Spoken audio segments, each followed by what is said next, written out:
اور اس کے اوپر جب سب متفق ہو جائیں تو یہ روز روز کی لڑائیاں جو ہیں وہ کم از کم ختم ہو جائیں. لیکن آپ کو پتہ ہے کہ یہ صرف سٹیک ہولڈرز ججز نہیں ہیں سپریم کورٹ کے, اس کے پیچھے بہت بڑے مایہ ناز کھلاڑی ہیں جو کہ اس وقت پوری ڈوریں ہلا رہے ہیں.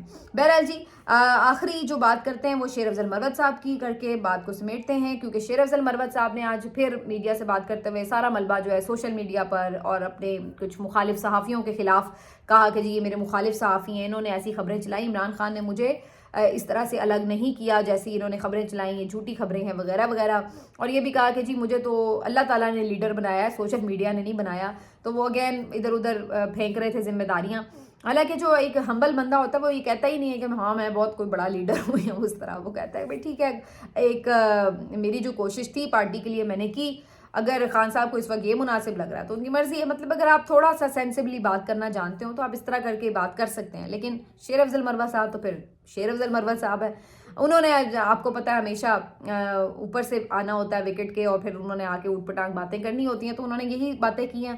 بہرحال یہ فیک نیوز تو نہیں تھی کیونکہ متعدد رپورٹرز نے بھی اس کو رپورٹ کیا, اور خود مزے کی بات یہ ہے کہ جج صاحب کے سامنے جہاں یہ بات ہوئی, جج صاحب نے بھی اس کو اپنے آرڈر کا بھی حصہ بنا دیا ہے, عدالتی کارروائی کا بھی حصہ بنا دیا ہے کہ شیر افضل مروت اب میرے وکیل صفائی نہیں ہیں. تو یہ بات تو اب ادھر سے بھی لکھ دی, تو کیا آپ جج صاحب کو بھی آپ یہی کہیں گے شیر افضل مروت صاحب کی جی انہوں نے آپ کے خلاف جھوٹی خبر چلائی ہے؟ تو حقیقت کو مان لینا ہی بہتری ہوتی ہے, اپنی غلطی کو مان لینا بہتر ہوتا ہے, سب سے جو امپورٹنٹ بات ہے. لیکن اب فی الحال انہوں نے کہا ہے کہ جی میں بھی نہیں میڈیا پہ آؤں گا, اور یہ وہ احتجاجاً میڈیا کے ساتھ میں ناراض ہوں کیونکہ انہوں نے میرے خلاف فیک نیوز دی ہے. تو پتہ نہیں کیا کیا قصہ مختصر یہی کہ انہیں پتہ ہے کہ فی الحال خان صاحب نے ان کو اٹھا کے ایک سائڈ پہ رکھ دیا.